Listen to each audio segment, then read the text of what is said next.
Eto na, nanindigan po si Ombudsman Boying Rimulya. Kailangan magbalik ng pera si dating Congressman Saldico. Actually, yan i-policy na nito si Boying Rimulya na nasa DOJ pa.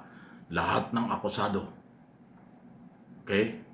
Bago sila makipag-negotiate sa gobyerno, bago sila magkaroon ng proteksyon sa gobyerno, witness protection program o anumang proteksyon, magbalik muna ng pera.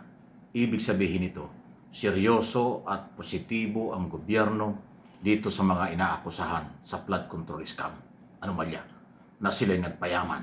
Kaya bago sila humarap, bago sila humingi ng kanilang proteksyon, magbalik ng pera na pag-aari ng mamamayan. Pakinggan niyo ito report. Kailangan magbalik ni dating Ako Bicol Representative Saldico ng pera kung seryoso siya na nais na makipag-usap sa pamahalaan matapos na madawit sa manumalyang flood control project sa bansa.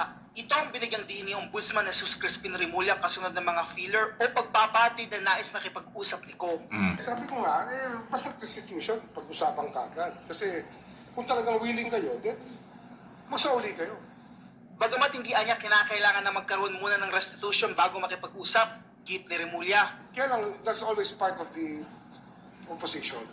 Kasi kung iintay mo na ang korte magsasabi kung magkano yung sasauli, baka 20 taon na, hindi pa tapos yan. Tingin niya, Tama yun. nakatong na kay Ko ang usapin ng restitution na anya, una dapat na kailangang maisama sa usapan, kung saan wala anyang pag-uusapan kung wala namang isa sa uli. Sa kasalukuyan ay hindi pa nakikita ni Rimulya na pwedeng maging state witness si Ko. Pero maaari ito mapag-usapan lalo na kung may katanggap-tanggap na dahilan para rito. Inalma naman ni Rimulya ang sinabi sa team ng Office of the Ombudsman na kinakailangan pa munang dumaan sa plenary ang pagpayag para makakuha ng salin ng mga mababatas. Walang ganun eh. Hindi dapat padali sa plenary. Nasa Congress ako dati. Nasabihan ko, kabisado ko yung plenary. Hindi namin ginagawa yun. Marami na imbestigan sa PIDAP nun.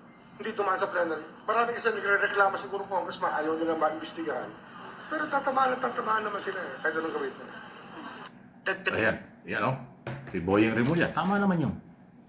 Ha? Yan ang ayaw ni Senador Marcoleta. Nahingan ng pera o magbalik ng pera ang mga akusado. Wala daw sa batas yun. Pero sabi ng gobyerno, hindi. Pera ng bayan ito.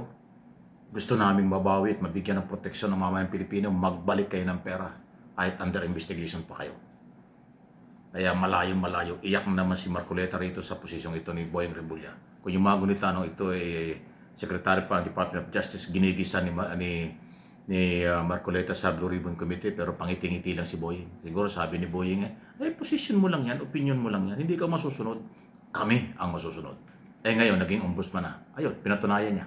Siya nasunod. Hanggang ngayon, pinanindigan niya, magbalik ng pera.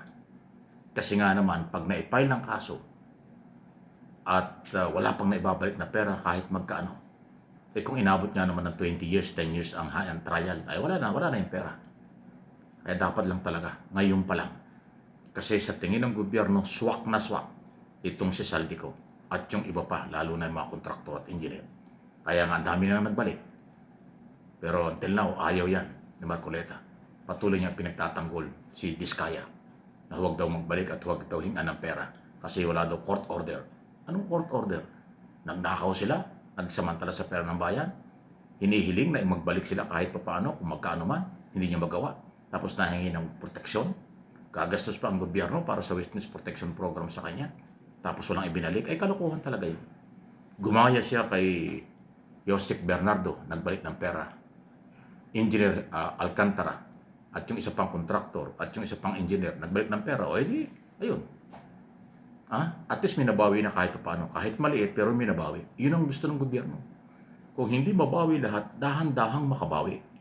Kasi nga, pag na-file ang kaso at hindi sila nagbalik ng pera, kung ilang taon ang nagiging desisyon at hearing ng korte, baka makalimutan na. Wala nang babalik na pera. Ayun ang priority ng gobyerno. Ma-recover ang pera, makasuhan at mapakulong ang mga abusado.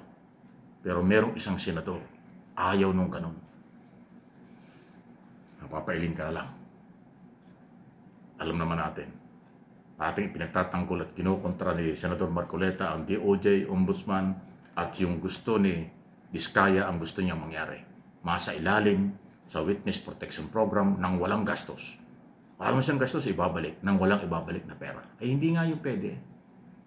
Ang gusto ng gobyerno, magbalik kayo ng pera kahit magkano sa inyong mga kinita at ninakaw na pera bago tayo mag-usap at bago namin kayo bigyan ng proteksyon. Bibigyan ka ng proteksyon tapos ayaw mong balik ng pera. Anong klase yun? Kaya bahala na kayo kay Marcoleta kung ano bang prinsipyo meron yan. Kaibigan ko pa naman yun, pero ayaw ko ba kung bakit nagkaganyan yan.